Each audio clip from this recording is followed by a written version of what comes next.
7 বছর আগে যখন রিমা আর অভির বিয়ে হয়েছিল, তখন সব কিছুই ছিল রং, শব্দ, হাসি। আজও তারা একসাথে আছে, কিন্তু মাঝে যেন এক অদৃশ্য দূরত্ব। রিমা চা এগিয়ে দিলে অভি ধন্যবাদ বলে, কিন্তু চোখে মুখে কোনো কথা নেই। শব্দ আছে, কিন্তু কোনো সংযোগ নেই। অফিসে বসে অভি ফোন ঘাঁটছিল। হঠাৎ এক পুরনো ছবি আর রিমার একটা মেসেজ চোখে পড়ল। তুমি হয়তো সবসময় পাশে থাকতে পারবে না, কিন্তু আমায় ভুলে যেও না। সেই ছোট্ট বাক্যটা যেন বুকের ভিতর একটা আওয়াজ তুলে দিল।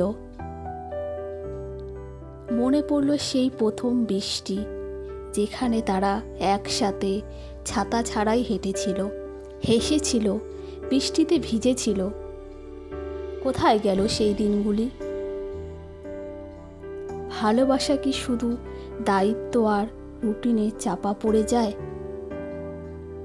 রিমা কিছু বলে না, কিন্তু তার চোখ বলে দেয় সে ক্লান্ত, সে আর যুদ্ধ করতে পারে না।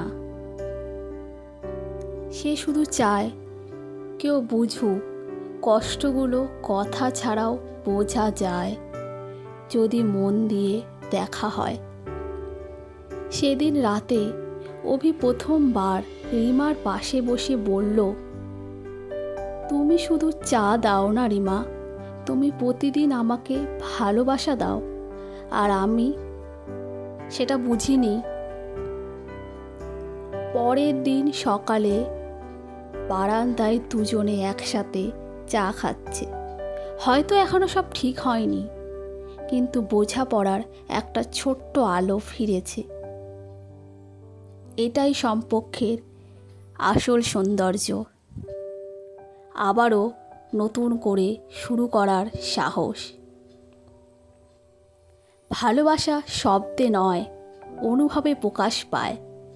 সময় থাকতেই বোঝার চেষ্টা করুন, কারণ সম্পর্ক একবার ভেঙে গেলে শুধু ভালোবাসা যথেষ্ট নয়।